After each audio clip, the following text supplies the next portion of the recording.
A good afternoon, our dear viewers. Welcome back from the independence celebrations. Last week was arguably one of the most heated weeks of this year politically, as we celebrated our 59th independence, but also on the 7th, Thursday, saw the launch of a new pressure group, the People's Front for Transition. Since Thursday, a lot of conversations have happened, with some people saying the political landscape for the opposition had gone quiet, and therefore this is timely to have people talking and people organizing. Others saying it is curious that NUP was missing from this conversation and that some people are positioning themselves to take up political positions once again. As usual, the Youth Roundtable, we bring relevant topics. We are going to dissect this discussion, and by the end we shall have known whether change seekers should have hope in the platform. And to do this are very able hands and brains and legs. To my right here, Mr. Christopher Okidi, Council Christopher Okidi. Yes. Christopher is a lawyer and political scientist. It's a privilege to have you on the Youth Roundtable. Yeah, it is a pleasure, always a pleasure to have a conversation around democracy and governance in this country. And we are very honored this afternoon to host the Deputy Lord Mayor of Kampala, Her Worship Doreen Nyanjura. We are very privileged to have you. Thank you so much, and I'm happy to be here. It's always a pleasure sharing very key information with Ugandans and specifically the youths. Thank you. Thank you very much. And in the House, we're also honored to have the spokesperson of the Democratic Party, Okoler, Opio, Amanu. It's a pleasure to have you. Yeah, I want to thank you, our dear esteemed viewers. I want to take this opportunity to appreciate your time that you've taken to watch this show. I am grateful. I wish you a good show. I'm still struggling with pronouncing your name. Okoler. Okoler. It is Okoler. Yes. Enoch. Opio. By the end of the show, I've mastered it. And of course, the usual suspect, Moses Kidega. Moses, always a privilege to have you on the show. Thank you, comrade, for always having me here. It's a pleasure to always discuss matters of national importance. Now, without much ado, I'm going to start with you, Your Worship. I know that in the leadership that was announced in the People's Front for Transition, you actually featured as one of the national mobilizers. Tell us about PFT. Well, I bring you greetings from the Red Front, from the People's Red Front. And of course, many people have asked a lot of questions. How different is this front from all other formations? And I think that is a question that I can ably answer. Of course, we've had different formations. We've had different platforms. I can take you back. For example, we had FOC, and that was specifically focused with fighting for the victory of 2011 elections. And after that, we moved to having the People's Government. I also happen to be a member of the People's Government, and that was specifically fighting for our victory in 2016, because as FDC and all the other change-seeking forces that were supporting the FDC presidential candidate then, we believed that we won the 2016 elections. We had our president sworn in, and he was actually charged with treason. And as of yesterday, when he was charged with treason, he was very confident. He said, yes, the people who should be charged with treason is the state that arrested me, because I am confident and I even have the evidence that I won the 2016 election. So unfortunately, he was never given the opportunity to table his evidence before courts of law. And as of yesterday, they said, now, Dr. Besje, you are a free man. And of course, we also had Tojikwatako. And that one was equally to fight against the amendment of the Constitution. So even in war, you can have different campaigns, you can have different battles, right? So currently we have the Red Card Front, and this is also equally bringing together other change-seeking forces. If you're an oppressed Ugandan, the Red Card Front is the way to go. And you're welcoming everyone. So it is a front that is bringing together all the other change-seeking forces that feel they have had enough. And this is not an electoral platform. No, this is not an electoral platform. This is a platform for all the oppressed Ugandans. Okay, thank you very much. There have been comments in media, especially social media, I must add, that suggest that the red card seems to be for your colleagues in the opposition. Against whom is this red card, for clarity? Well, the red card is against those that are oppressing us, and specifically we have a dictator in power. So this red card is to the dictator, and we are red carding him. He has his associates. We have had our schools closed down. We have had our mothers die every day giving birth. So this red card is to the oppressors. Okay. So if you support the oppressor, if you're the oppressor, we are red carding you, and you are saying enough is enough. Time out. And you are going to mobilize, you are going to move around the whole country, rallying all tired Ugandans to join this front. Yes, we shall be unleashing that a little bit more for our viewers, but allow me now to go to the spokesperson of the DP. You signed a very tough statement, distancing yourselves from those who claim to represent the DP bloc in PFT. And to the public, this is shocking, because if it's a red card against the dictator, and we know the DP stands against the dictator, why would you rush to distance yourselves from such a beautiful idea? Well, it's not distancing ourselves against the idea. The idea is a good one per se, and in that very letter that you're referring to, I am without doubt that if you are able to read what you've communicated to me, then you must have been able to see that we appreciated the efforts that were started. The idea is good. Our only concern is about the approach and how it was handled. You see, we are a party that does believe in spending more time. Like if you want to cut a tree, cut down a tree, spend 90% of your time sharpening the axe, and then the 10% use it for cutting. I don't know, they have sharpened for the last so many years. Our concern has been on the time. It is true, Dr. Kizza Besigye approached the President General of the Democratic Party to discuss the idea. But of course, this was an informal communication amongst the two leaders. The President General then told the doctor that I am a leader of a political party, and I do not have absolute powers. I have leaders with whom we are running the party. So it is important that I do get time to go and consult them. Indeed, when he came to consult the management committee of the party, we asked for a formal communication, because literally being a formal entity, we feel comfortable. Democratic Party is a formal entity. Oh, okay. I thought on the side of the front. We felt it is important that if we were to deal with any other entity, let it be a formal one. The president told us that it is informal. So we waived that. We said, okay, it's fine. We can still deal with people or individuals or entities in a manner that is informal. But we requested for some time to digest and understand the objectives and perhaps brood the best ways to see that this idea succeeds. Judging from the experience, the past experience, we have seen many platforms, like my sister has ably stated.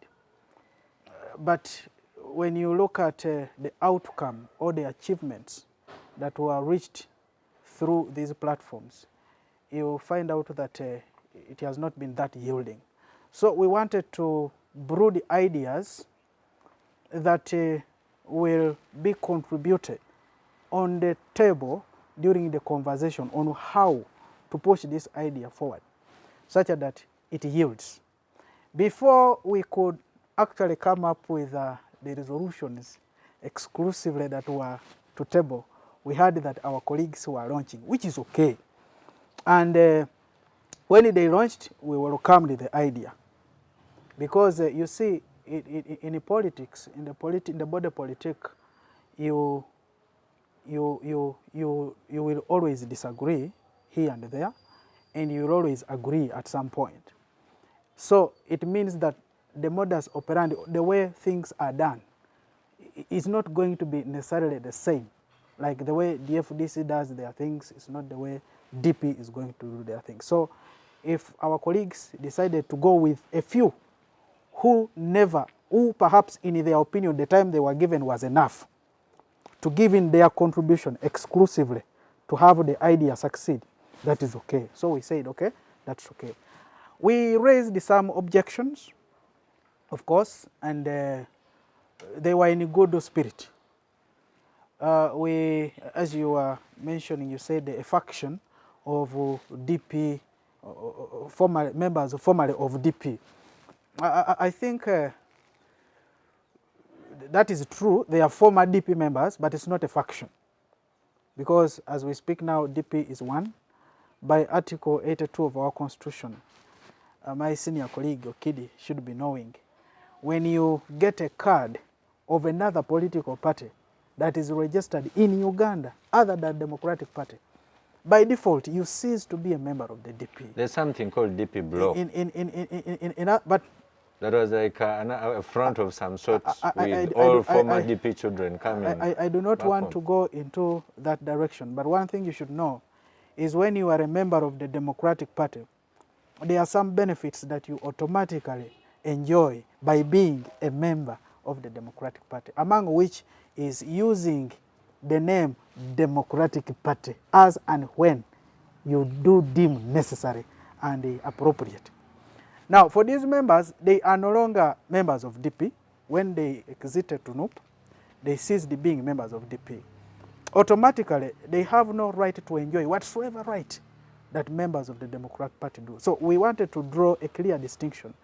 And we advised the good doctor that when you're dealing with them, please deal with them as individuals, but not as representatives of the DP bloc, because the same no longer exists. Okay, thank you very much. I'll be coming back to you, but allow me now to go to the political scientist and lawyer who is watching these things. We know that previously, before you became a political scientist, or while you were a political scientist and lawyer, you served as a chairperson of the youth league of the DP. And so you're actually a vested person, whereas you may be independent now. Your comment on this development? Yeah, you know, that part of my history is something I must embrace as a former member of the Democratic Party and a former member of all its important organs. But to talk about specifically the current political development about the People's Front, the Front for Transition, I must say there are a lot of positive things to talk about it, because you know that during this COVID period, democratic engagement had actually experienced some kind of recession. The political parties were in abeyance. Even civil society had a restricted space for operation, and for an initiative to come up like this, to once again resuscitate democratic engagement in this country, I think it is something we should applaud and consider it as something important, because when you move in all aspects of Uganda, people are actually wondering what became of democratic engagement and politics. There is only one man who his PR machine now wants to call Roosevelt, always putting us in front of his television and lecturing us. But the political narrative on the side of opposition has really not been very pronounced. So for our senior opposition leaders, Colonel Dr. Kiza Besigye, I saw Olarotunu, who had also now disappeared, and people were wondering what became of a public intellectual like Olarotunu. Why doesn't he step forward? to provide leadership to the country. So to see them reorganize is a good thing. But we should also remember that Uganda has carcasses, a lot of carcasses or graveyard of some of these political initiatives.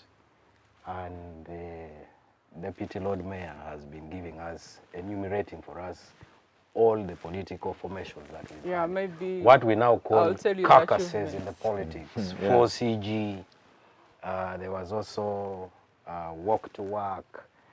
There was the Democratic Alliance, which I had the opportunity to be, to shape its youth platform, the TDA. So Uganda actually, under the President Museveni's regime, on the side or on the continuum of democracy-seeking forces, we've had a carcasses of some of these initiatives, which also is something that should make us worry about this new formation. Because you realize that actually one downside about this formation that is very visible is that it is being shaped on the old political fault lines in the country. It is Museveni's age group and people he mobilized to go with them to the bush. Somehow they served together in government, they disagreed. Or at the shaping of the Ugandan state in the 80s, 60s, you find that this new front is laden with some of those old players. So the danger here is that we are likely to, the entire front is likely to degenerate into an elders club, an old boys club. Because the current political fault lines, as a matter of fact, the current political fault lines in Uganda is generational. Because the people who control the economy of Uganda, who control its politics, are people who are 60 years and above. And those are the people who also control the wealth of Uganda. Sudiru Paralia, Salim Saleh, Museveni, all of them are 60 and above. And they're only 3%. Now, the people who are affected because of the economic policies or the political policies of that old group are young people. And that is why a political formation like the NUP and its predecessor social movement, the People Power, captured the imagination of young people. Why? Because the fault lines was now old and young. When you talk about poverty, the poor people are the young. When you talk about political exclusion, the poor, the people who are excluded are the young. So young people in this country, and that is why you people who lead youth leagues, I also led the youth league of the Democratic Party, and it was a very big challenge. And you people who lead the youth council, currently the paddocking of youth energies is not possible. Because the demography, the last time I checked the population records of Uganda, 35 below in Uganda constitutes up to 78% of the population. And youth unemployment, by the way, is 85% in Uganda. So, and who suffer from this? Young people. And who are the majority? Are young people. Mr. Okidi. So any political, yes, just to conclude on this. Yes, but on that very point, are you not being unfair by characterizing PFT in that way? I am not being when unfair. Majority of its leadership are not in that category that's above 62 that you're describing. I am not. Just next to you unfair. here, is her worship, who is in national mobilization. Yeah, she could be in the middle of the food chain of that front. Yes, even... Yes, but who are in the upper echelons? Upper echelons of that front is the big question. Okay, the Lord Mayor of Kampala, for example. Anyway, but the Lord, I was very clear talking about 35 below. Yes. That is my statistics. That is the basis of my So argument. is your view... So what I'm trying to say, by the way, I am not in any way trying to be a reductionist, reduce... And a prophet of doom. Or be a naysayer. What I'm actually saying is that Uganda has a lot of carcasses of such initiative. And what was the reason? It was a problem at strategy level. Okay, thank you. So what we are now trying to say that the current fault lines, if this is to be a viable political alternative in this country, there is no way you're going to ignore that kind of demography. In any case, my sister Doreen Nyanjura should go and tell the leadership of the front that I think I at, am the leadership. at strategic level, at strategic level, The leadership let is us here. let us court young people.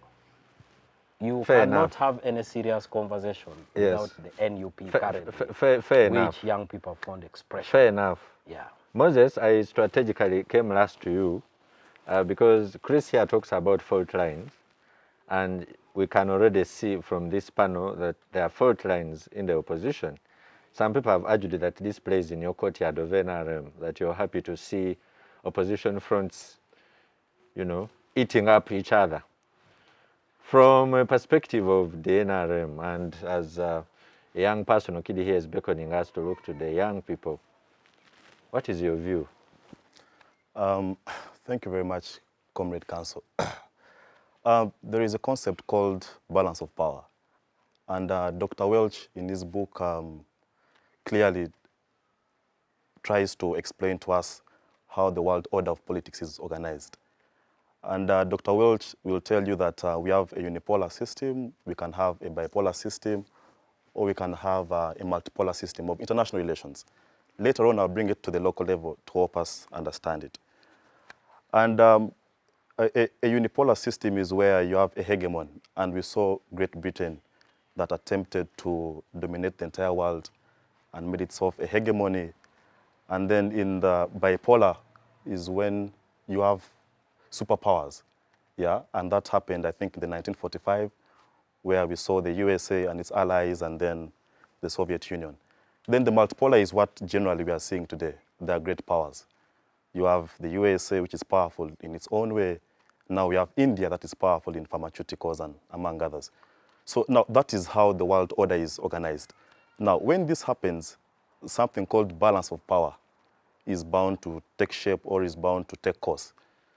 So in the first instance, when you have a hegemon, a superpower, a single state dominating the world order and dictating the politics of the day, what happens to balance the power is that the other states are going to organize and try to come together to overlap or to defeat the hegemony. And we saw when Great Britain was trying to, like I said, imperialize, the other small states organized around Germany. So, and so is the case. Now, that is just the idea of how states, or in this local case, political parties will try to balance power.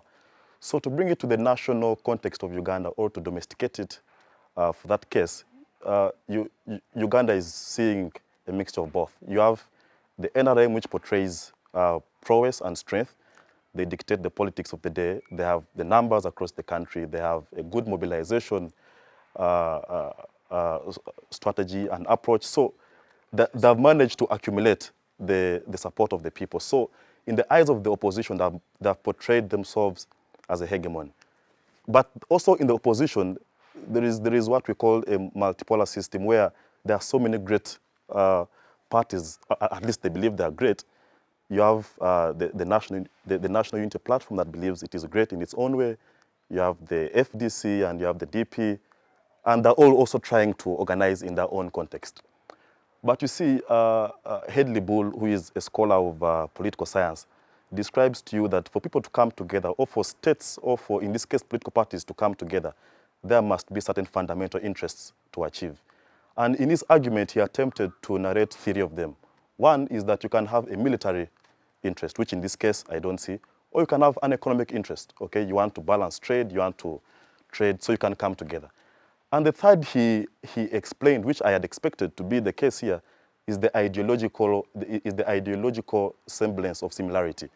That if at times you have common ideologies and ideas, you can come together. Which to me is not the case as we are seeing today. Because you have and they are right not to come together or to have challenges in their attempt to come together. Because, for example, the Democratic Party is a center-right political party. Then you have the NUP, which believes in radical approaches towards things. Then you have the FDC, which is more of a social democratic party. So their beliefs towards worldviews and governance is different. Is different. So But they have a dictator to overthrow. it isn't surprising. Some of those can be discussed later. Yes, yes. And on that, I will quote for you Lord Palmerston in the British House of Commons, who said that, yes, Britain has no permanent friends, no permanent enemies, only common interests. Yes, the interest could be to maybe remove the president or the ruling party. The dictator. No, not dictator. the ruling party. The ruling party. But to me, that interest isn't sustainable. Yeah, that cannot be your ultimate interest. The interest should be to transform. Maybe if the country isn't being governed well, that should be their interest, to transform the governance system of this country. So I think their struggles to ally, to me, is not surprising because of the difference in their ideologies. And like my comrade said, it is soon going to be more of a social club. Because, you see, I have read a document by Conrad Adeniyi Stiftung, and they argued that one of the biggest challenges that political parties in Uganda have is that they're dealing with the elite class, okay? Because, for example, I saw as they launched, majority of the people who were there are the same usual faces, the political class. I think for these parties to make a significant difference, they must get down and identify all classes of society. So you want fishermen and farmers at the launch of aren't they Ugandans? But how many can't we have a face, at least represent them? Yes. Can't we have a face from the business community, okay, saying that, yes, we believe in this front and here is our face. Okay. Someone from Kasita. Okay? But for as long as it continues to be the political class such that you convening in the boardroom, NRM pounce on them? No. For example, I will tell you that the 2010 Political Parties and Organizations Act, as it was amended, allowed for political parties to be publicly funded. Okay? Yes, we agree that the capitalistic class in Uganda is still very small. Fund. Okay? In that even when political parties would attempt to lobby funding from the business class or from the capitalistic class, it is still very small. But even in its smallness, the attempt from these coalitions should have been to have a face and representation from such, so that at the end of the day, they represent a holistic view of all Ugandans. But to me, it is the same rhetoric that we have seen. We saw TDA, yeah. We can discuss even the Kenya Alliance of 2017, NASA, the National Super Alliance, that began like this and later we saw it crumbling. Yes, we can discuss, of course, NAC in 2002 delivered Mwai Kibaki, but there are very few instances of those. Okay. Okay. So to me, conclusively, I think it's more or less of the same thing that we have been seeing, and I don't think it will go far. For us as a party, we are continuously meeting our end of the bargain with Ugandans because we have a social contract with them. We are continuously seeing how to serve them, and thank you very much, Moses. We are focused on that rather than focusing on what is happening among the opposition. Thank you very much, Moses. And of course, this is going to send me back to you. I've been soliciting all these views. Opio here says that the idea is good, but the approach and the rush, spoils everything. Okidi is saying this is you're not paying attention to the demographics of the country, and Moses sees it with ideological differences. Yeah. Well, thank you so much. I've attentively listened to the comments from my colleagues, and I rather find most of their comments very disheartening, and I never expected such comments from them. But it's not surprising, and I can start with the spokesperson of Democratic Party, and I say that we are used to Democratic Party. They always take their time, and they usually join when we have moved, when they realize maybe as Democratic Party, which is almost in the grave, maybe they can claim and get a name from there. I think they did the same thing during Walk to Work when we approached them. They were buying time until when they saw that a Walk to Work had now become very powerful and everyone was talking about Walk to Work. So we are used to DP. I think they did the same thing during IPC, and he was talking about us giving them more time to consult. First of all, they never told us how much time they needed. But we are dealing with our crisis in this country. So I, honestly speaking, don't know how much time DP needed for them to come and join the front. So I am not worried. And I am certain that maybe in future they'll come and join us, and we shall definitely welcome you. Like I have clearly stated, this is a platform for all the oppressed Ugandans, but we also respect their views and we respect them. We equally believe in one struggle, different fronts. And I also had him talk about the formal communication. I don't know what he means exactly when he talks about the communication being formal. Were we supposed to put a letter in post office and then deliver it to their offices? You know, the world has since moved on. We've moved digital, yeah? We've moved digital, so I really think that is an excuse. So you invited And, them Was to it a WhatsApp. WhatsApp message? Or I don't know. For me, I know the whichever communication. it was. I know the communication was formal because Yes. what I wanted to hear from him is that There was no no communication. communication, that they were never consulted, and he acknowledges that they were consulted. And I also attentively listened to my brother calling this a club of elders. You should be embarrassed, Okidi, that we have been ruled by a junta for the last 35 years, and you have been a leader commanding the youths, right? What have you done? I mean, for me, you should be embarrassed that you are a youth, and you know, and when we go back to history, we know that it has been the young people that have been at the front line of bringing change. It is the young people that always, you know, lead different struggles. So Okidi, before you castigate the so-called elders that you're talking about, what are you doing? Because for me, as young people, we need to go beyond waiting for political talk shows and then we start castigating people who are trying to do whatever they can to make sure that this country gets the change that we deserve. If anything, what do these people have to lose? They are not looking for jobs. For one to lead the opposition, the only thing you get in return, for me, the only thing I see Besigye getting and the rest, it is tear gas, it is them being tortured. So for me, I think as young people, we really need to be embarrassed that we are not doing what we are supposed to do. And I think we are letting this country down. Therefore, it doesn't make sense for us to come here and say, those faces have been here for a very long time. The question is, what are you doing? Because Dr. Besigye has not stopped anyone from coming up and fighting for this country. No, that space is there. And you know, we have had a time when Dr. Besigye has not been in leadership, but he's someone who will always be there to lead the struggle, because he doesn't need any title for him to do that. So, and it's not true that the Red Card Front is not composed of young people.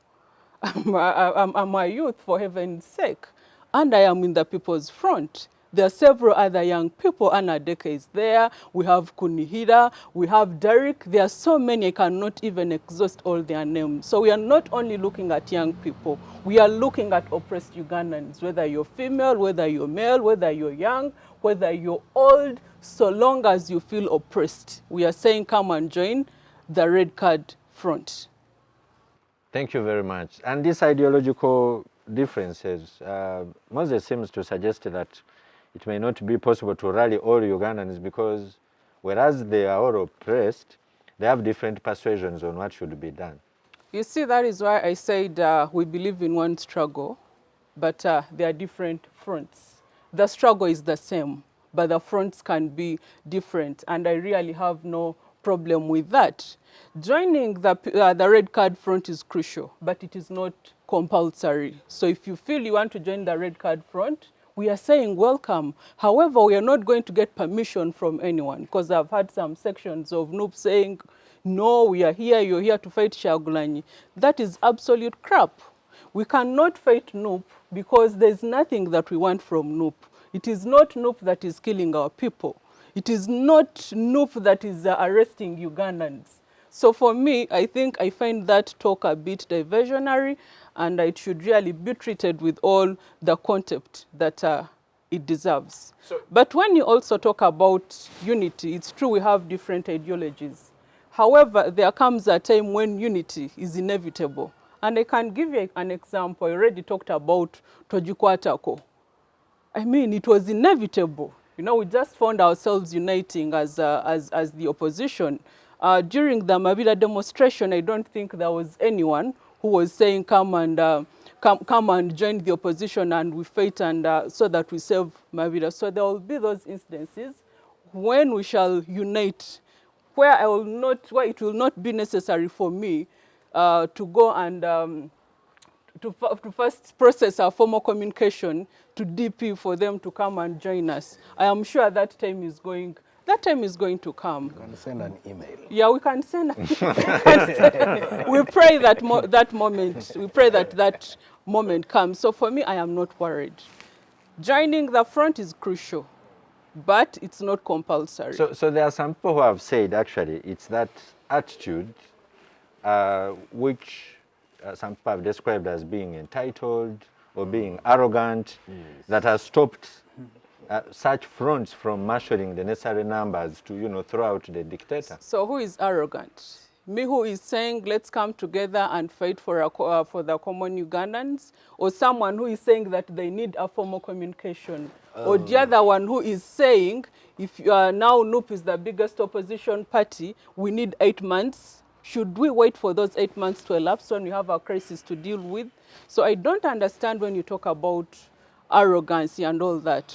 Yeah. Because for me, and I think, why should anyone wait for me to tell him to come and fight for the country? I think it should be an obligation of each and every Ugandan that is feeling, you know, oppressed to come up and do something about what is happening currently. Fair enough. So one of the things that came up before maybe we can have a response, the descriptions that Chris and Opio made it seem like all these fronts from FOC, FOGC, Tojikwatako to Erwaneko, they seem to suggest they have not amounted to anything, which I'm not sure I agree with. I don't know what lenses they are using, because I can give you an example of Walk to Work. That was a front that was meant to fight against the prices that had gone very high, the fuel prices, the sugar prices, and after that, after the demonstrations, we saw the fuel prices going down. When we talk about Tojikwatako, you all know what happened. We protested, and it was very hard for whoever supported the amendment of the Constitution to come back in Parliament. But it was amended. Even for those that came back. Yes, it was, like I've said, this is a war. In a war, you can win some battles and lose some. So for me, if I get 5 out of 10 or 4 out of 10, you're not going to tell me that I have lost. You keep struggling. And then we're losing does not mean that I should give up. And honestly speaking, this is where I get disappointed. So my colleagues here are saying we have had fronts and they have not worked out. What are you suggesting? Are you saying we should all keep quiet? That we shall not do. You talked about the people's government. I told you this is a platform that was created after the 2016 elections because we believe we won elections. We are dragged to court and we said yes.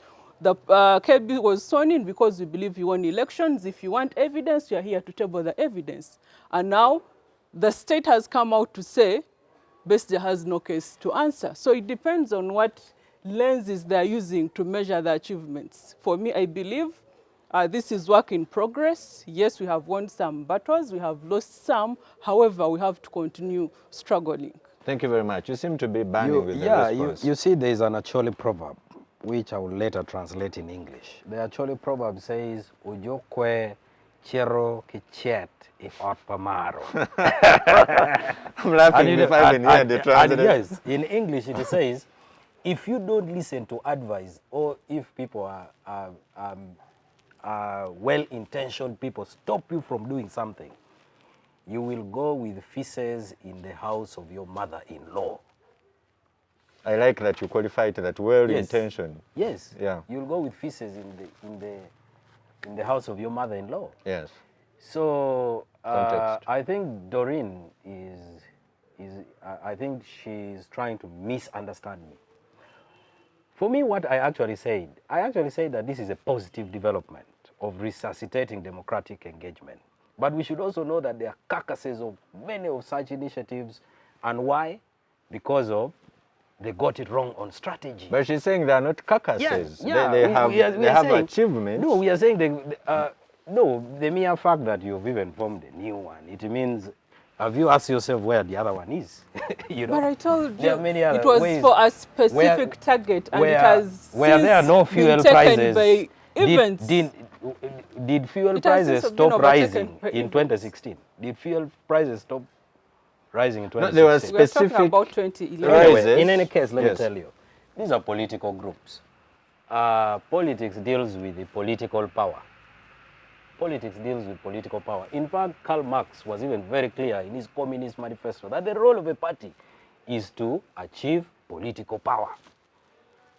These other things that you talk about, I think Kasita can actually even do a better work on fuel prices.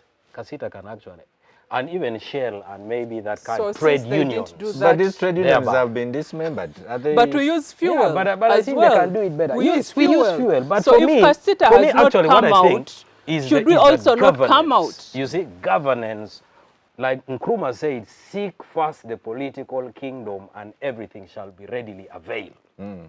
For me, I think the real issue of governance is now what any serious political organization should be dealing with. But that's Because what they are doing. all things are. But, No, what is governance? you see, when we talk about governance, we talk about policies, we talk about institutions, we talk about issues of elections, a lot of other things. But Yes, at the end to of land. it all, yes, I want our friends in the People Front to know that we mean well for them, and that is why we are trying to give appreciative criticism. But immediately you give the appreciation, then you say but. Appreciative And criticism. you know when you say but, Appreciative you negate criticism. what you have said. Honestly But speaking, anyway, let me just do a summary of Yes, what I please. wanted to make. Yes. The summary is that for as long as we still use strategies that did not work, what strategies do you want us to use? I am telling you the Because false you're lines. also in the He has opposition. been questioning, saying that where are the urban poor in this? And who represents the urban poor?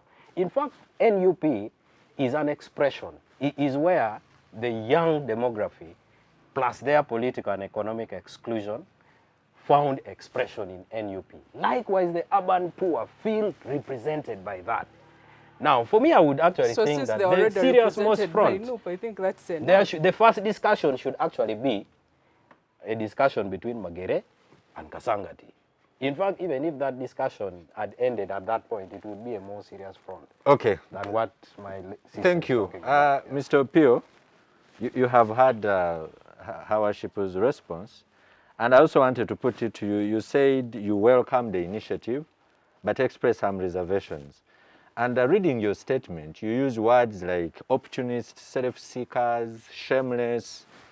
These don't seem like, these do not sound like reservations. This is like everything. So what is your question? So my question is, what do you say? Are you not just hiding behind formality and institutions to otherwise entrench a dictator and asking for more time?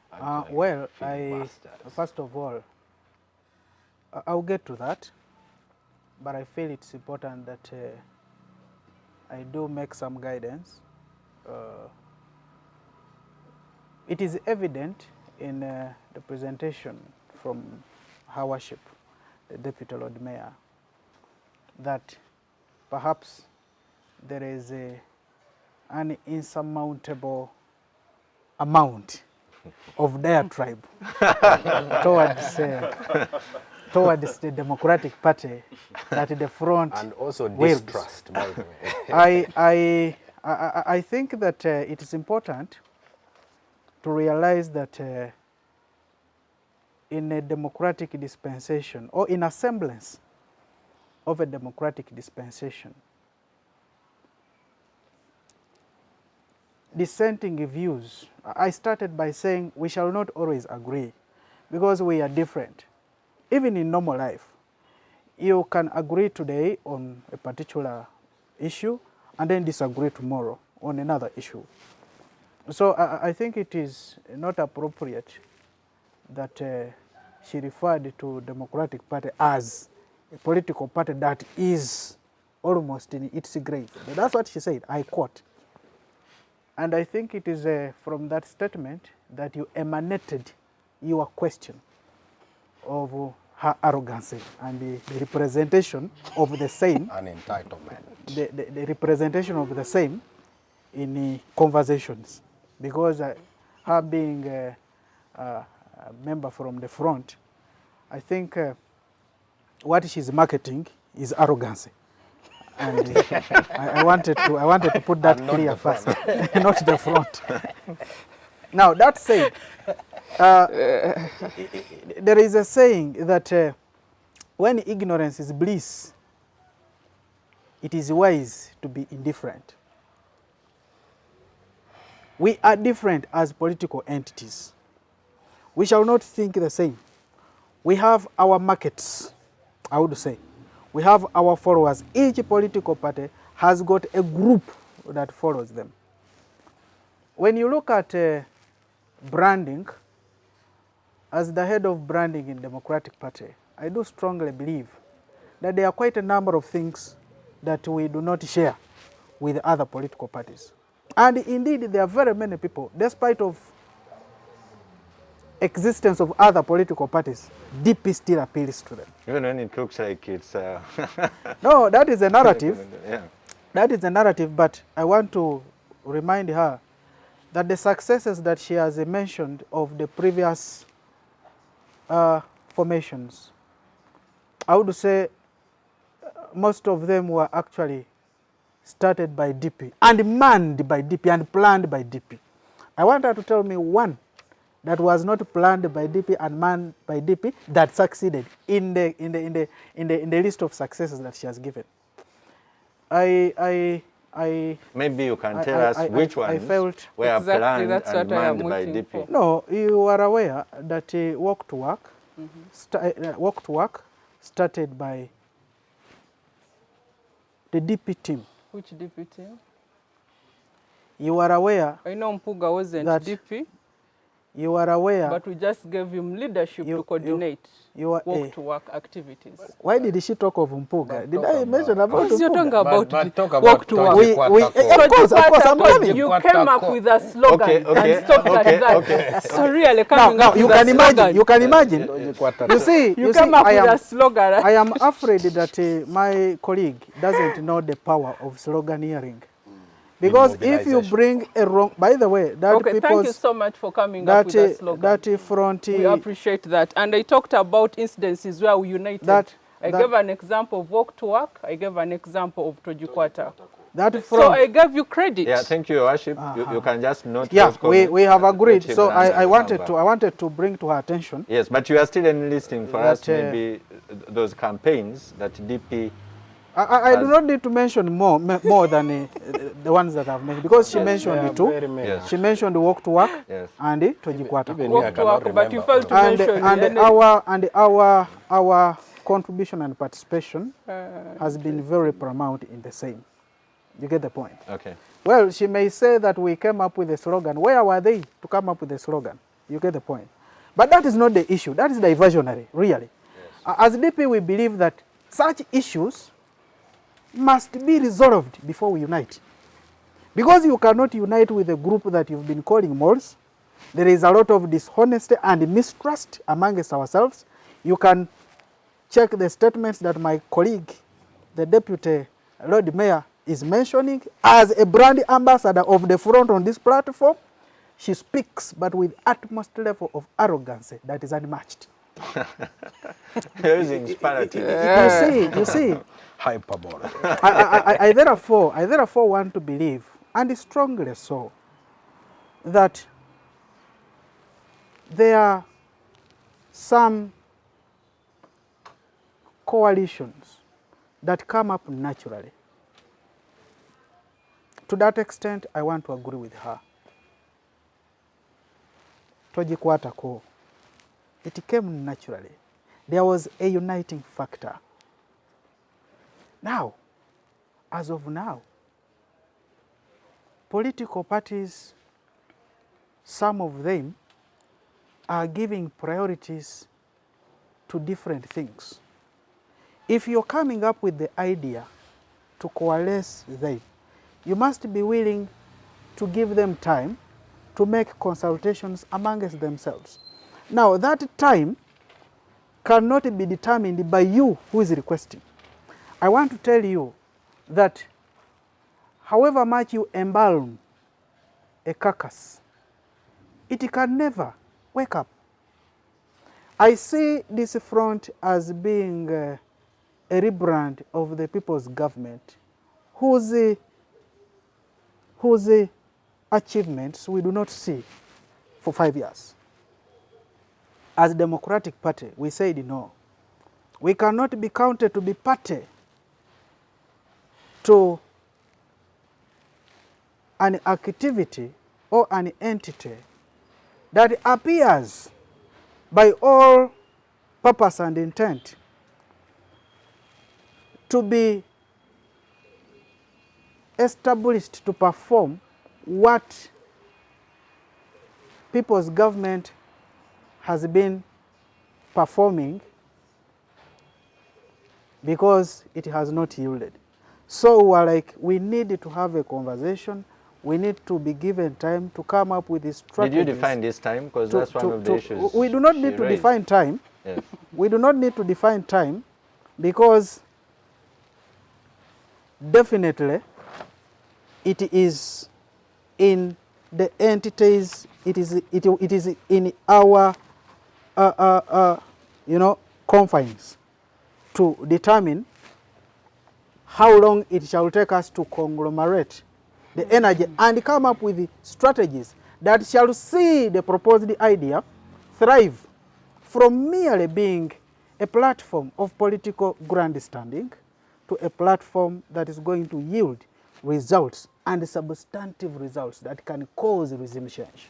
Okay, we are going to take a break. Our disagreement Yes. is not on the idea, Maybe can but give me a rather minute. the approach. That is where our issue is. We need everybody on board. Okay, thank you very much, Mr. Opio. We are going to take a break at this point. A platform that's not just grandstanding, but one that has actual results. When we come back, we shall pick it right from there. It's getting too hot. We need to take some water. See you in a while.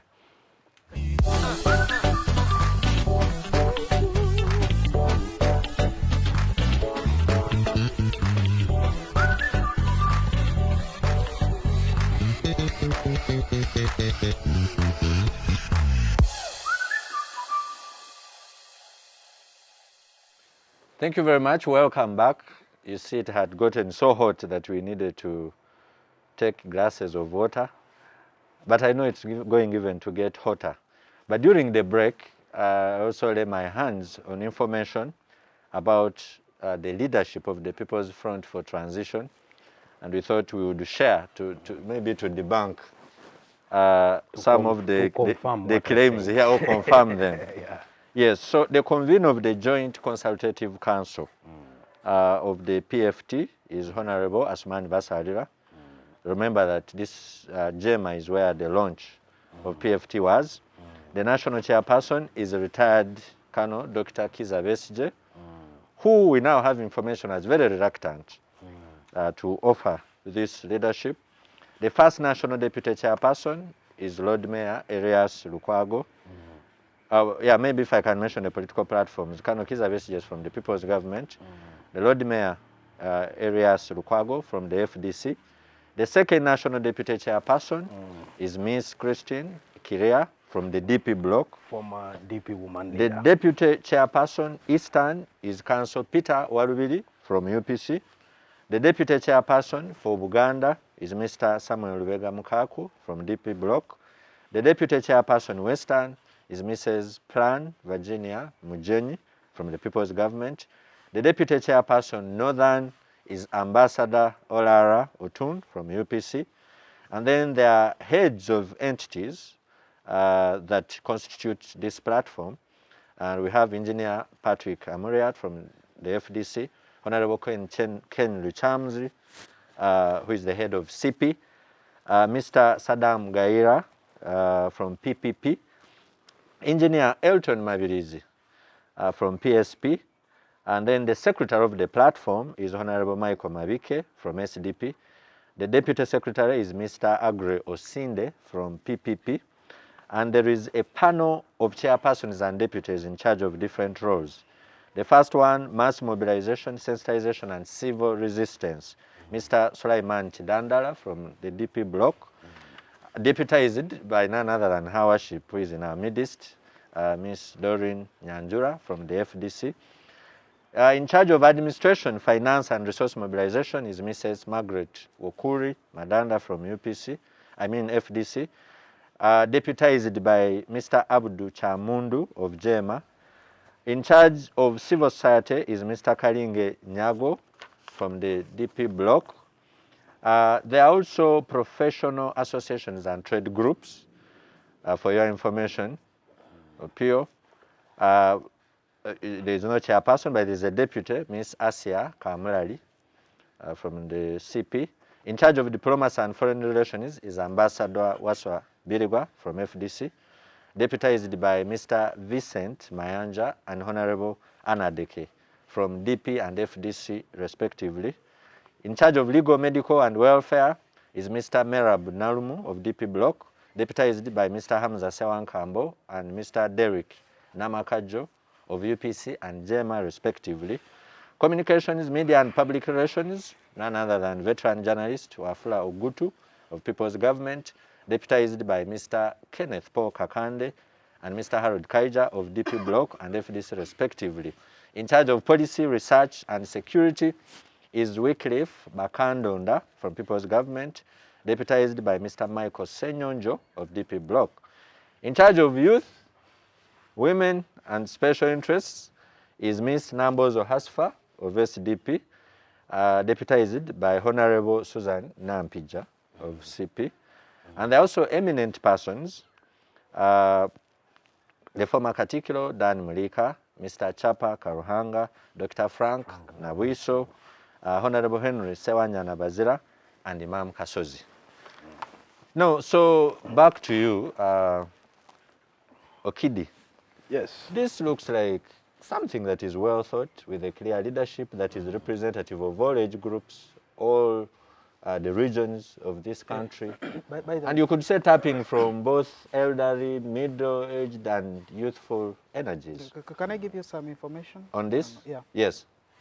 Saddam Gaira appeared in a particular statement that was released by PPP, and I even watched him on some talk show, some news on the television, saying that they are not part, the PPP is not part. She will clarify. And then, I think that is the most important one. I wanted to... Thank you. We are used to these things happening the other side, happening in opposition. People coming out to deny. Yes, I read this purposely, for you to say... you see, I have been in Ugandan politics for a long time. All the people whose names you've read, I have met each and every one of them, and I can approximate what their ages could be, you see? And I think it was also good that you read that list and brought it in the fore of this discussion to further strengthen my arguments about age differentiation. But you see, what happens is, when you look at that list, information is already emerging that even internally within some of those building blocks for the front, there is no consensus. The Democratic Party, for example, is saying we are not, we still need to study that document. Their spokesperson is here, and he has made it very clear.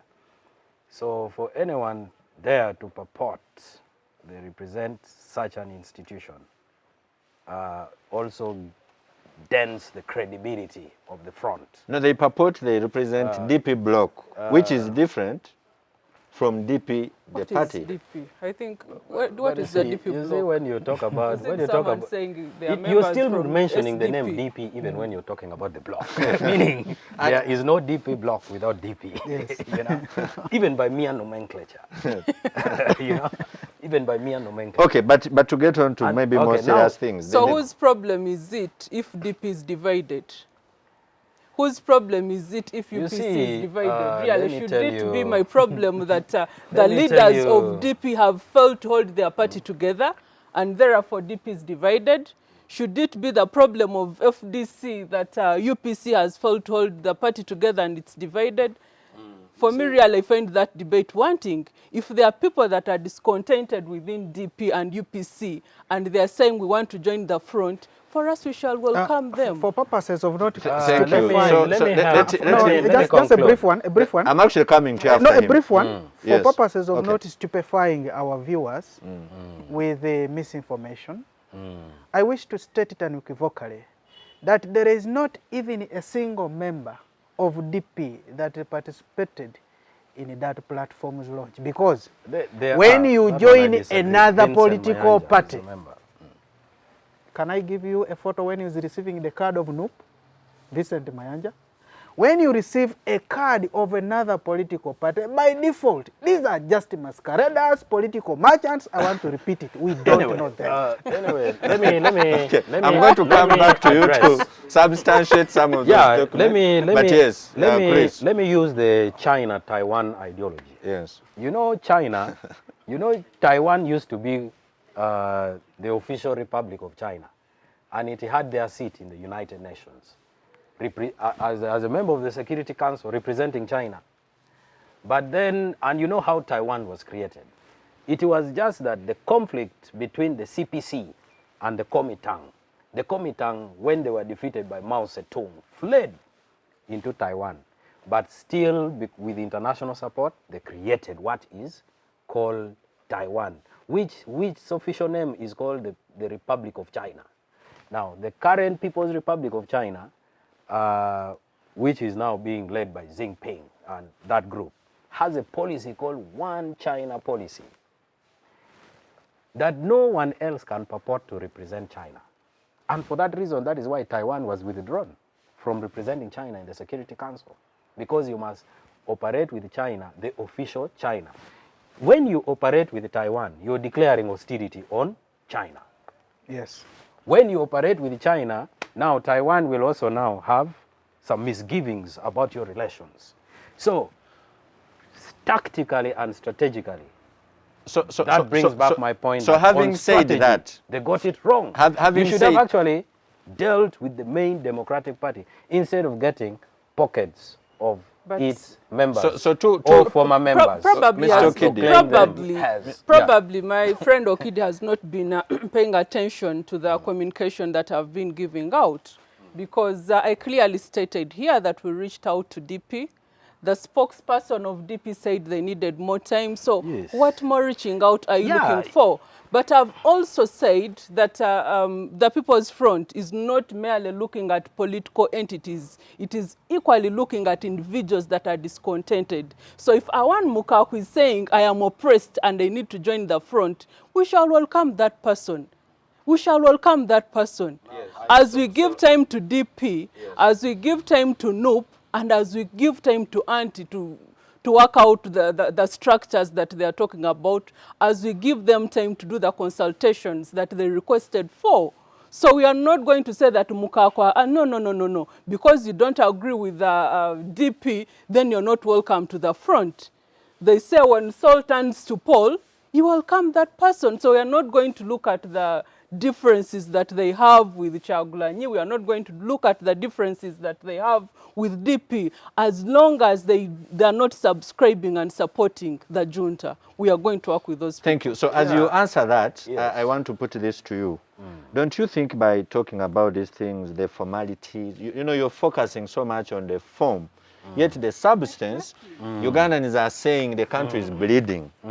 You know, the dictator is here and does not look like he's going anywhere. The challenges of the people are all over. There is no time for circuiting around in formalities and what. And Ugandans are saying maybe those who are holding back are actually working for the junta. Let me tell you one thing, that political settlements that bring change in a country are not done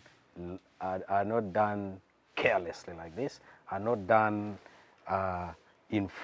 actually, they are not done. How the best word I could say is haphazard. Yes, thanks you for your good English. Let me borrow your English. Haphazard. You see, political movements that have brought change in this world have had to agree on a number of issues. It doesn't matter rushing.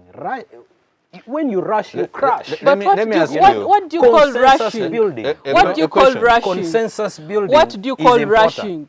Because you see, by the mere fact that you're saying that there's the CPC there's the FDC, there's the CP, there's the SDP, means the grand narrative of the entire front was that political parties should be the building blocks for a viable front. You see? That is your own misinterpretation. Yes. No. But when you even clearly say that so and so is from here, meaning the desired, the uncommunicated, desirable strategy would be that let's use these individual units, entities, as the building blocks. Now, I would think that if you went, for example, and talked to the National Unity Platform, give them enough time. What is enough time? I've just asked what is enough time. You're talking about political rushing. Because they also asked have for 8 months, they have institutions. And we are saying it's they have okay. A membership to and consult. we are saying it is okay. They have elders who also and we are not opposed to that. We are not opposed to that. Why are you muzzling them? Why are you rushing them? We are saying it is fine. Why are you trying to enforce Do your your own will on them? consultations. The front is open. You can join anytime you're ready. So we are not rushing anyone. Yeah, because for us, we feel for the 1 year that we have spent trying to come up with this is not rushing. For us to come with the structures we are talking about, because we have structures from the village level, constituency level, to the district level. This is not work that we have done in 1 day. This is work that we have done for a very long time, and we are saying we cannot wait any longer. You see, coalitions, so, I'm about to cut you short to... coalitions, alliances are built on mutual respect. So where is they are the built disrespect? on a win-win. You know, you don't disrespect other institutions.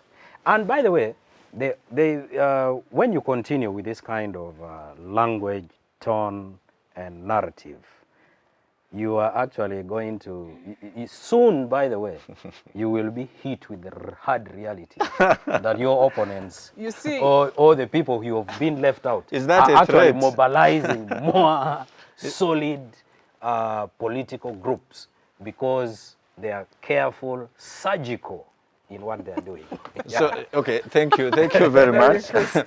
Allow me now to go to Moses before I come to you, sir.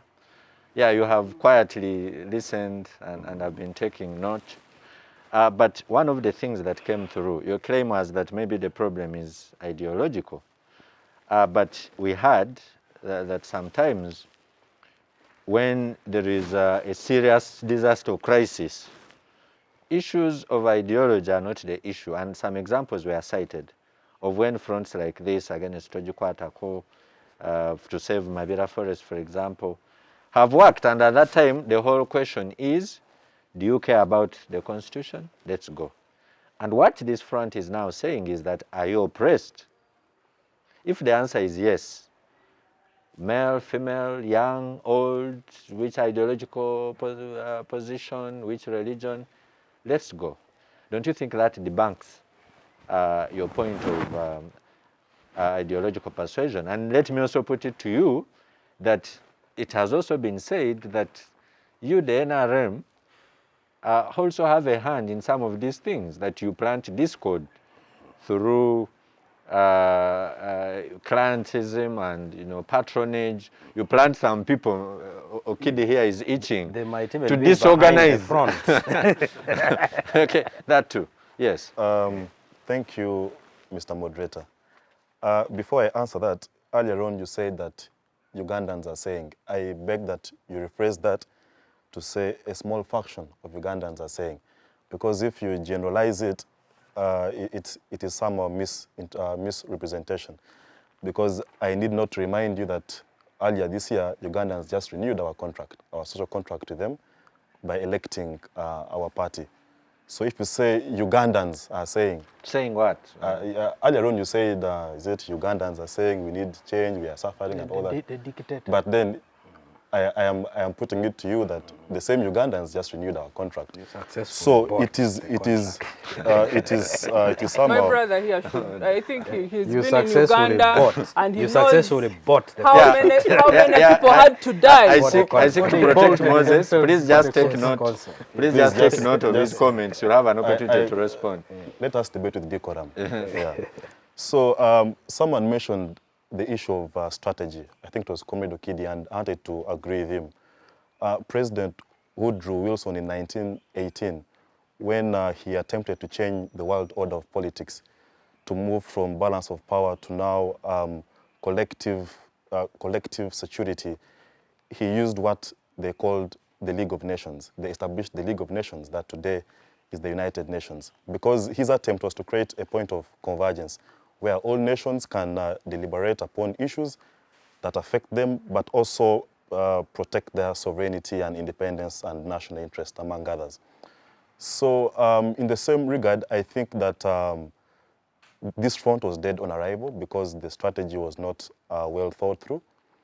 Rather, if they were careful enough, they should have found a neutral entity, maybe a civil society organization, to be the point of convergence. But the mere fact that you choose maybe JMA or FDC, it's really a point of division and a point of contention, even within the opposition.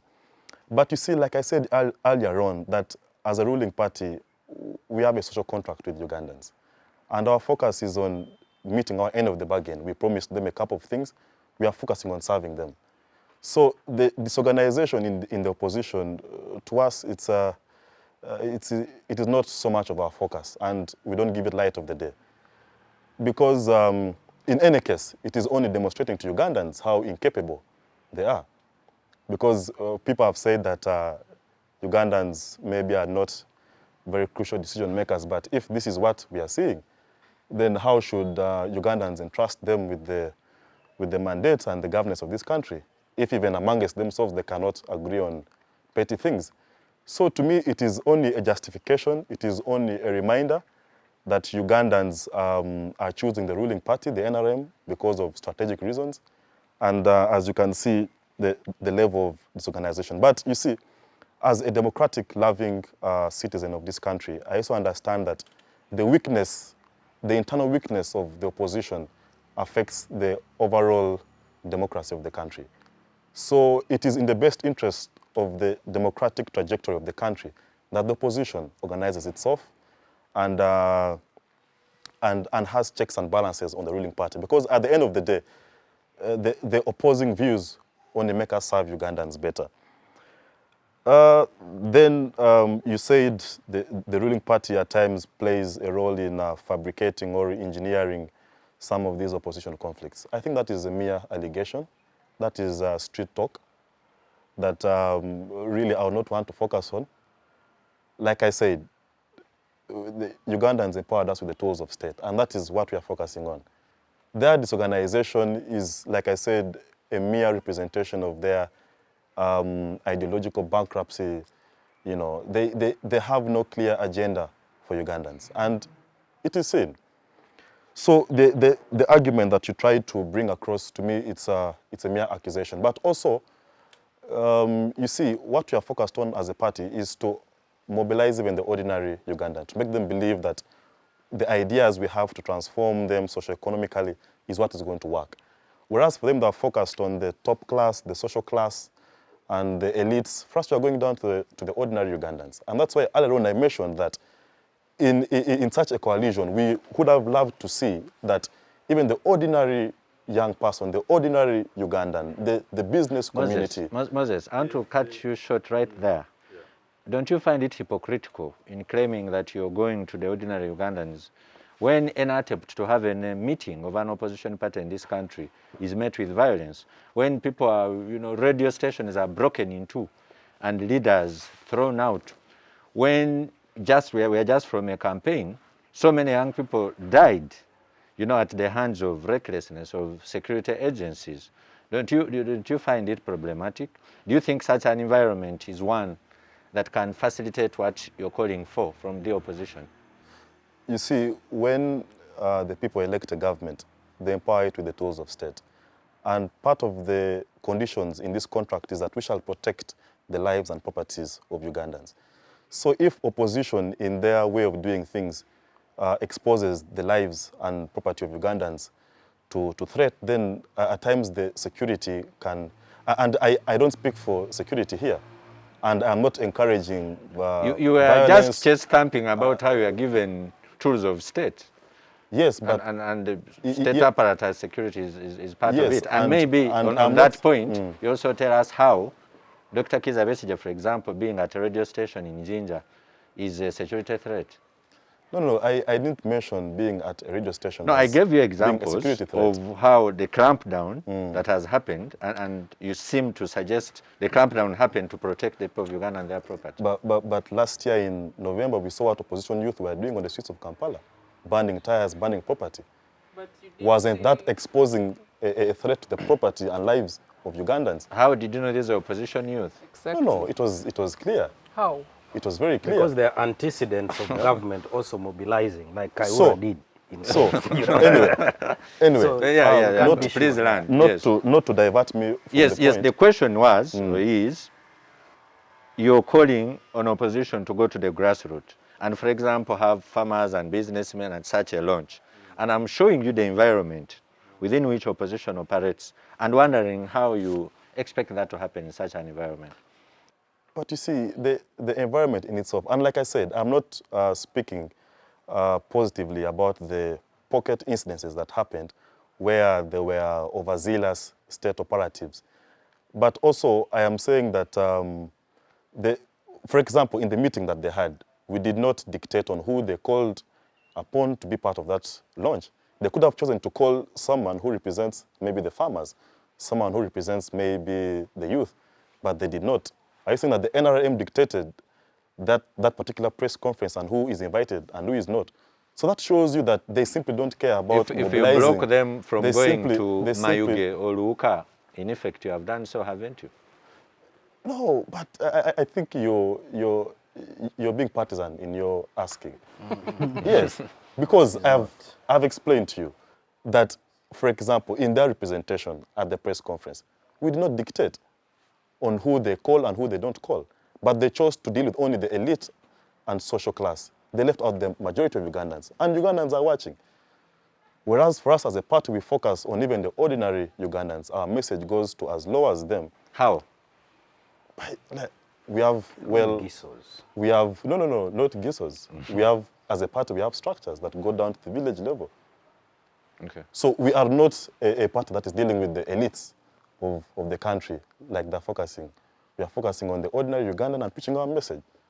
And that is why they've continuously renewed our contract to serve them. So, just to answer you, we are not concerned and we are not, we don't lose sleep because the opposition is having their confusion. No. We don't lose sleep on that.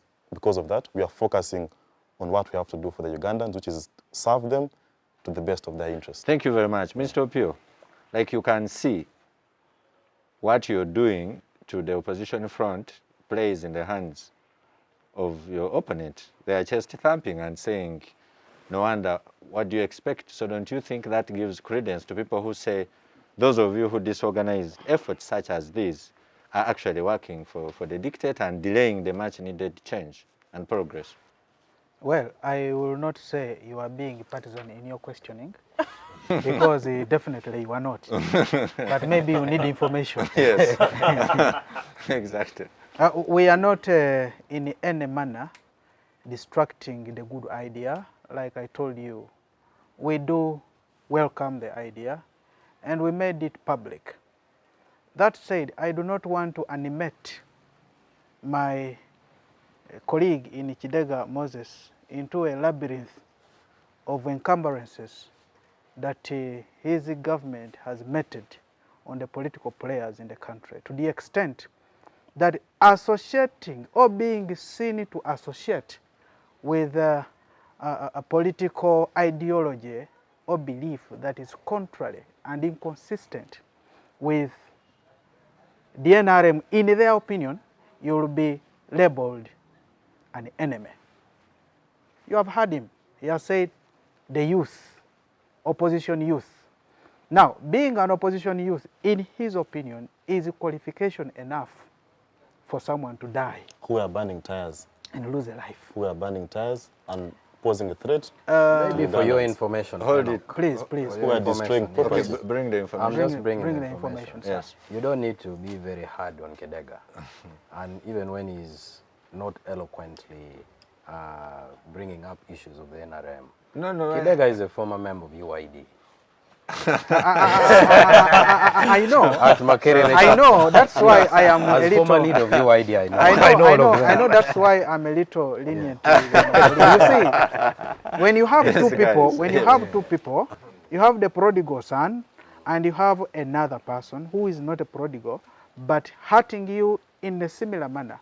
When you're retaliating or causing a rebuttal, definitely you handle the prodigal son with the utmost level of softness. Thank you, but please That's don't what I'm lose your doing. point. Okay, Don't be diverted by Okidi. Yeah. The issue is the environment that has been created by the sitting regime is that even the members in the civil society that you're talking about, members in the business sector, we have approached them several times.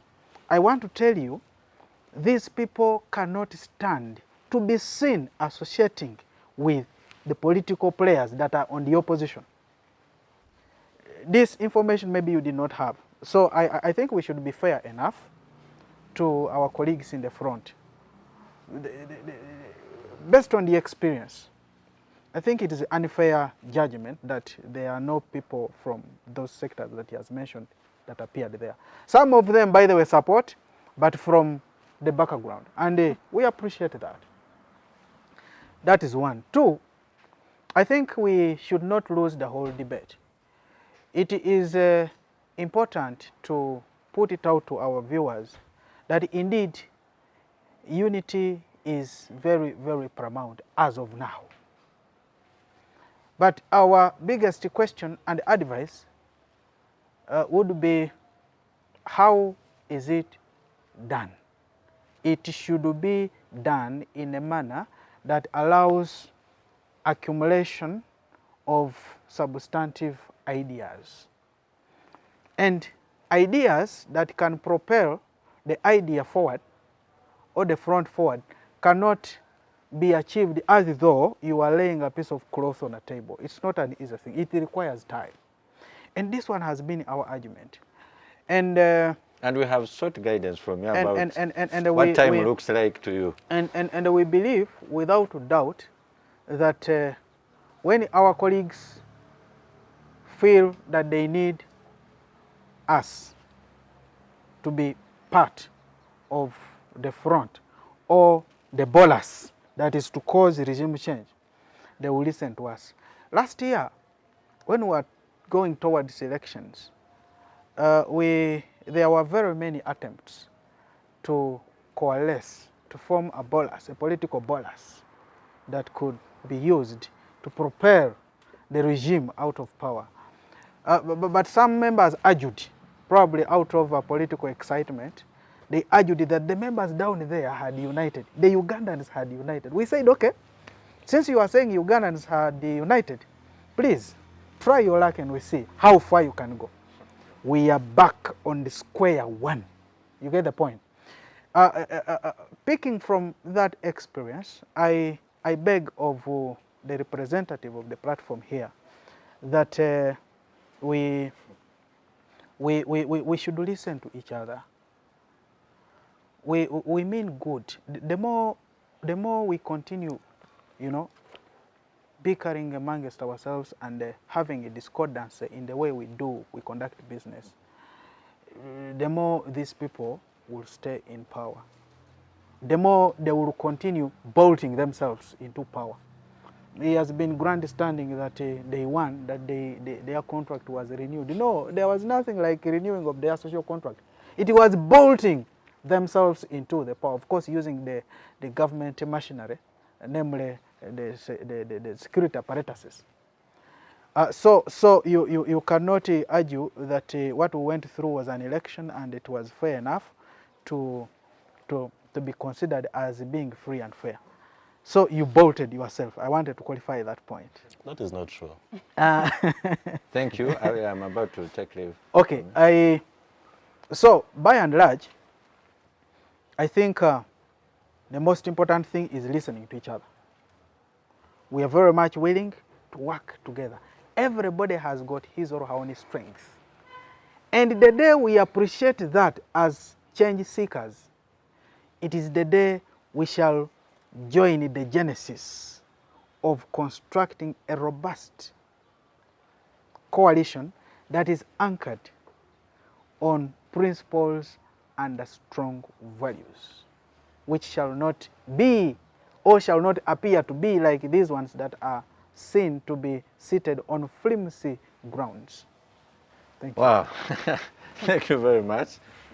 We are moving towards the end of this discussion. Time is against us, as interesting as it is. And possibly now, because I know many young people especially follow this show, and I would not want us to leave them in a state of, you'd say, quagmire, where they don't know what's going on. It looks like, you know, there is an insurmountable amount of diatribe, like someone put it. So, Your Worship, to a young person who is watching this show, and they are oppressed, as you're saying, and they see a bleak future, what can they do at this point when it seems like the change-seeking forces are not in tandem? What should they do? Well, like I earlier on indicated, for me, I think the responsibility to liberate this country entirely lies on the shoulders of young people. So I don't expect them to be mere spectators. I expect them to be at the front line and lead and give direction to this country. Because everyone expects us to do something anyway. They don't merely expect us to come here and critique this one, say ABCD. I think what is required of us is to give direction to this country. And I'm here to rally them as a young person, and I am in charge of mobilization to tell them, come, join the People's Front, and we shape the narrative of this country. Come and join us, and we give direction. Because like I said, I had Okidi talking about the old people. I said we should be embarrassed that we still have those people in their 60s willing, with the energy, to still lead the front.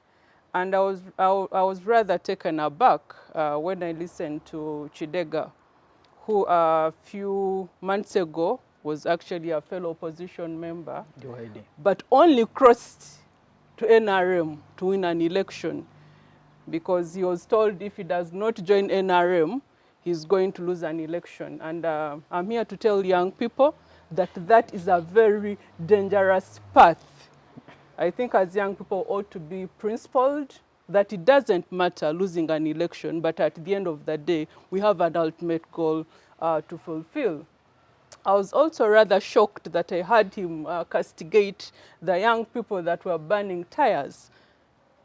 I am shocked that you saw the young people burning tires, but you didn't see the military that was killing the young people. He could have been among them. I am shocked that you saw the young people burning tires, but you didn't see the young people being kidnapped in drones. So for me, I think this double standard is really very unfortunate.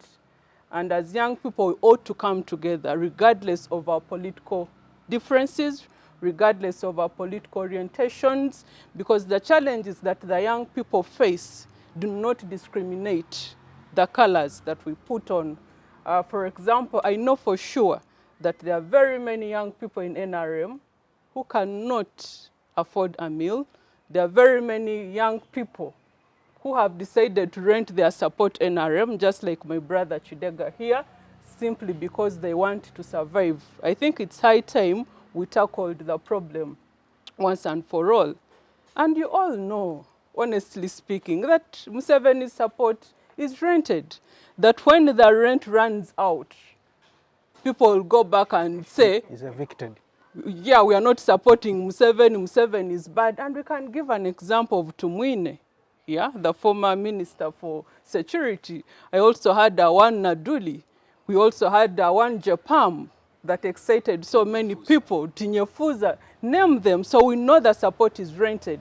People are in NRM because they are getting handouts, because they are getting offices. But I think that is a very dangerous path. And as young people, we need to desist from that. Okay, so practically speaking, because from the speeches that were made at the launch, there was a lot of action. Many leaders were saying talk is cheap, and I hear that sentiment in your speech. So maybe practically speaking, you have rallied the young people to join. What does joining look like? What does is there somewhere they walk to? Is it a card they make for themselves? What are they supposed to do? And in answering that, you could maybe also be telling us the sort of a roadmap, like what's the action? You may not reveal so much for security that may be following, but maybe what's someone to expect if they are to participate? Well, I surely won't reveal much, like you have already stated, because I know we are being followed. But for the past 1 year, we have been engaging young people, and many of them appreciate the challenges that they are currently undergoing. We have reached out to students. We have reached out to the ghetto youths, and they know where to find us. They know what they are required to do. And we are moving even further. We are talking about mothers in markets who can no longer afford anything to eat. We are talking about the businessmen and the businesswomen who are seriously hit by the COVID-19. We are talking about private investors, especially those that put up schools and currently they are stuck. So we have reached out to each and every one. And definitely we have our headquarters at Jema, we have our headquarters at Katonga, so the young people can always reach out to us. However, they don't have to come to me. Yes. I'm encouraging the young people to start from where they are, because this country is in a total mess. It's not only here in Kampala. The whole country is in a total mess. So when you're in Imbara and you're facing a challenge, get your red card, mobilize, and tell the dictator it's time to get out. Thank you very much. To you, Mr. Okidi, you have variously spoken about strategy and the lack of it. And her worship has been insisting on asking. First, she says you should be embarrassed as a young person that you're only lamenting about the old people taking action. So as young people, where are you? Why are you ceding this space to the old people? But in the same question is the question of when you talk about strategy, what's that? Are they supposed to sit and draft? I don't know. Let me tell you, young Ugandans. Ugandans should not be embarrassed by themselves. In fact, in 2021, it was young Ugandans head-on with President Museveni. Just go to the electoral statistics and see. Bobi Wine was a young Ugandan. What the old Ugandans are now trying to do is to come and supplant themselves in a space. In fact, the water has already moved under the bridge of opposition transition. Transition in opposition has already happened, and young people are leading charge. But who cares about leading opposition? No, I thought the target. No. What I'm saying, what I'm actually saying is within opposition itself. Because we first of all need to sort out leadership questions within opposition and then go head on with Museveni. Oh, with that's an interesting revelation. Yes. So the water has already moved under the bridge. It will not come back. Young Ugandans are taking Museveni head on. That is a fact we can never change. And by the way, I want, even if in the next election I can predict Chagulanyi, as long as he still represents young Ugandans. And by the way, there was even a young group of Ugandans like Katumba who also ran, you know, and he had a lot of TikTok following, you know, and he had a lot of TikTok following. So that transition has already happened. But now, what we should actually be talking about, which comes back to strategy, is how do we cooperate? Yes. Maybe because and in about a minute, there's a story. Our time is long. So I can't bring my story. No, bring it. But just there's a very interesting story. Yes. There's a very interesting story of a king who was very young and took over his father's court as a king, and then eventually, after taking over, He brought his young people to lead. And when the young people came to lead, one time they were merrymaking, taking a lot of alcohol. Then the king fell down and a snake came and entered in the throat of the king. Now, none of these young people actually knew. What do you do so that the snake gets out of the king's throat without harming the king? So that is when it dawned upon them that we need to go and call an elder. And then they went and called an elder who came with his very old bag and some rat in it. So he removed the rat, threw it down, and when people had the rat, when the snake had the rat, it got out of the king's throat to go and chase the rat. So that is the beauty of cross-generational dialogue. Of course, currently, young people gave Museveni a very big challenge. In fact, Museveni even knows it very well. He was bruised completely. But now the question is, there are a lot of challenges. COVID brought some kind of recession in democratic engagement. And then these young people actually do not even have strategies. They were not clear on their strategies of post-election engagement. Now, this cross-pollination or cross-fertilization is something that the old and young can bring together. So that is why we are actually saying, by the way, I love this front. I love these leaders here. I respect Dr. Besigye. He's an icon, you know. But you also know with Raila Odinga now almost becoming president of Kenya, and people are saying that is the Raila moment, that the Mandela moment in Kenya. Some people may even have suspicion that this could be a move to rebrand Besigye and also make him have a Mandela moment in Uganda. And what's wrong with Which that? is also not bad, by the way. But it can only happen when there is a cross-fertilization of opinion. So in terms of strategy, let's bring all sectors of Uganda, and let's also have the building blocks. Let's engage further with the various building blocks that can bring about social economic transformation of Uganda and better governance from the opposition spectrum. Thanks. Thank you very much. Opio, we are winding this up, and I now want you asking for more time and questioning strategy. So which way, what do we do about this time and lack of strategy? Because the problem is still here. There is absolutely no lack of strategy. We have not run devoid of strategies. All that we need is to give a deeper contemplation on how we are to move together. How can one or two move together if they don't agree? Our disagreement is not on the idea, but it is on the strategy. We believe the issue has been rushed.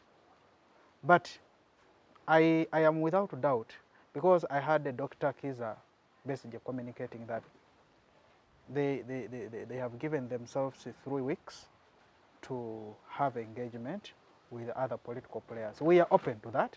We shall honestly have a conversation. I do not want to preempt and draw inferences as to whether such engagements will yield or not, but I am without doubt that at the level that we are, at least we are glad that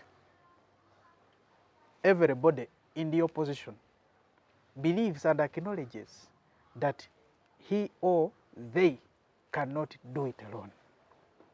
So we need to join our energies. I am without doubt that the problems that we do face as a country, as Ugandans, can automatically conglomerate us into a force, naturally, that can push the dictatorship out of power. However, that can happen with qualifications. And the qualifications are that those that are leading the quest or the struggle to change regime. In this, I do not involve, I'm not talking about the leadership of the opposition in parliament, the party that is leading, no. I am talking about all the change seekers, whether in political arena or civil society, whether in business, but as long as they yearn for change, it is within us to take the message. By the way, the little that I have heard about this fraud is to sensitize Ugandans, because the key players, the leaders, cannot do it alone without involving Ugandans. We have tested, an election cannot, because if you go into an election and you have not guarded yourselves, you have not constructed you have not constructed your battlefield well, you have not mobilized your soldiers, and you go into an election, when there is rigging, there is no way you can prevent the bolting of the NRM candidate into power. And this is what we argued As we wind up, when we were entering into the 2021 elections. We were like, okay, we know the results already, even before. isn't that a defeatist attitude? The candidate on the opposition is going to win. However, the NRM candidate is going to bolt himself. Now, let's focus more on constructing a robust battle and a shield, such that in circumstances that our predictions happen, we shall have the capacity to counter. And where shall we derive that capacity? From Article 1, which says power belongs to the people. Engage the people, they form the foundation of your web, push the dictator out of power. Thank you very much. That's actually what PFT is proposing. Moses, we are really short of time, but our worship threw some stones in your direction. I think it's only fair that you... Yeah, sure. Yeah, I'll have a word. Yeah, thank you. To my worship, with due respect, she chose to be my spokesperson, which is entirely her decision. She chose to speak from about what I believe or don't believe in. That is entirely... She has volunteered. Yes, she has volunteered. Political But I spoke, Yeah. I spoke with evidence. So I leave that to her. What is important is I'm a member of the NRM, and I believe in the values of the party, and I believe that we are growing stronger as a party. My last word to young people or Ugandans generally outside there is that yes, there are some values that should be able to bring us together as a country, irrespective of our political divide among other differences. I got an opportunity to interact with young people from Tanzania, from Chadema and CCM, and you could see that even when they have the political differences, there are common set of values that bring them together. So I think as a people, as a country, we should focus more on what brings us together than what separates us. I will leave young people with this quote that Isaac Newton one time said that if there's anything I've done to be able to see ahead, then it is by standing on the shoulders of giants. And I think the National Resistance Movement has established a very strong foundation for democracy, a strong foundation for patriotism, a strong foundation for socio-economic transformation, and above all, a strong foundation for Pan-Africanism. These are the giant principles on which I call every young person who is progressive to pick up from, and rather not be taken up by the individualistic argument of the opposition, because even in their launch, they focused more on the individual Museveni, not the other ordinary and vast majority of Ugandans. So they have taken this debate so low to make it about the individual and not about the future of Ugandans, because I didn't hear any economic strategies coming out in that debate. I didn't hear any, ideas on education among other political kingdom. Whereas you are provoking another debate, which I'm not going to allow. For us as a party, we are not focusing on the small talk. We are focusing on what works for the vast majority of Ugandans progressively. Thank you, Moses. 30 seconds for information. I wanted to give information and maybe ask him a question. if you are going to, if you are moving out of that gate, you are driving that car, and just in front of you, there is a truck loaded with sukari guru, and it has Molasses. molasses. And it is not actually, it has got a mechanical problem. It is not moving. And you want it to move, and that is the only way. What do? You definitely discuss on how to remove the truck, and then you move. Ugandans want to hear ideas and a plan. Thank you very much. Not Clearly, individualizing. it has been Ugandans want a plan. It has been a good conversation. Not anything mostly else. one of the most exciting conversations I've had on the Youth Roundtable. I want to thank you, Moses, for taking time to share with us. Honestly, I want to thank you, Mr. Opio, for taking time. I know it was difficult today. Usually at the party headquarters, we have a very busy day. Yes. But thank you for sparing time to be here. Yes. They are not as dead after all. Your worship, I want to thank you most sincerely for sparing these more than 2 hours to be with us and have this conversation. I want to thank you, Mr. Christopher Okidi. Yeah, thank you for gracing the Youth Roundtable. We hope to see all of you a little bit more. Thank you very much for following this conversation. Our objective is to make sure that issues are clarified, issues are explained, clashes happen, and hope that in the process you understand things better, such that you find your position in contributing a brick to the building of this great nation, Uganda.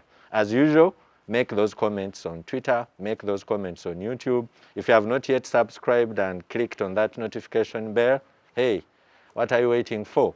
So make the comments, ask the questions, and as we have always promised, we just keep getting better. See you next week.